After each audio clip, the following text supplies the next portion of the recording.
Hi friends, అందరు ఎలా ఉన్నారు? ఈరోజు మనం అద్భుతమైన ఇంట్లో టమాటా పచ్చడితో ఒక చిట్కా చూసేద్దాం. ఈ టమాటా పచ్చడి అయితే ఇట్లా చేసుకుంటే చాలా టేస్ట్గా మనకి నిల్వ ఉండడానికి చట్నీ చాలా ఉపయోగపడుద్ది.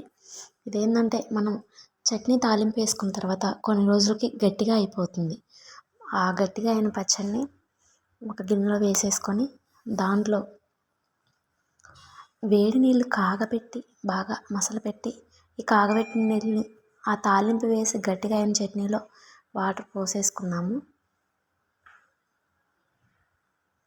పోసుకొని దాన్ని అయితే బాగా గుజ్జుగా కలుపుకొని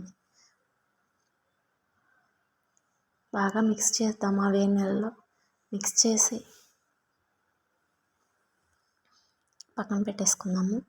దీన్ని మళ్ళీ తాలింపు వేసుకున్నాము. ఈసారి మనం అన్నీ వేసాం కాబట్టి అన్నీ వేసుకోవాల్సిన అవసరం లేదు. స్టవ్ మీద కళాయి పెట్టి దాంట్లో ఆయిల్ పోసుకొని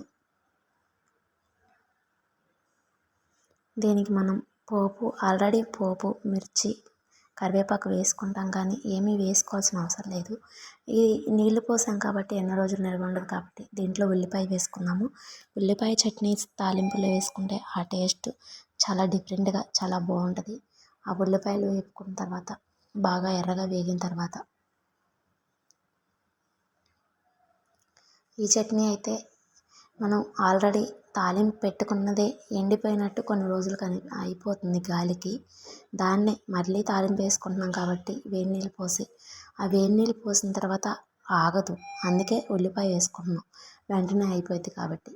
దీంట్లో ఈ ఉల్లిపాయ బాగా వేగిన తర్వాత మనం వేడి నీళ్ళలో కలుపుకున్న పచ్చడి వేసి బాగా తిప్పుకుందాము.